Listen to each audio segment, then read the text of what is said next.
Now you're going to see here, no matter how much I wipe, there's a film there. You can see it in the reflection.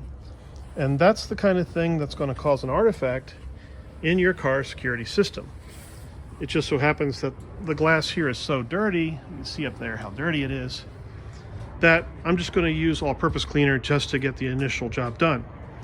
But if you really want your security camera, dash cam, to point forward and do the job, see, a film, right?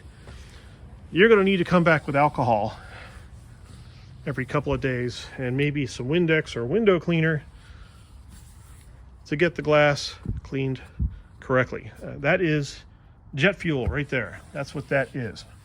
Most of it anyway.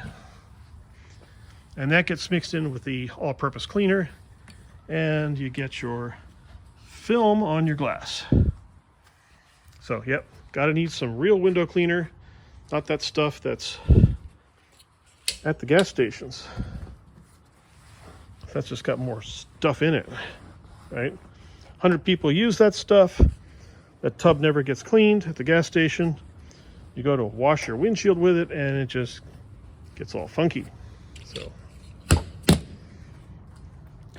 I'm just going to leave that part of it the way it is. I just don't care anymore. All right, well, I do care about the way my car works and functions, but sometimes there's a point where you just got to say, hey, you know, that's a bit much.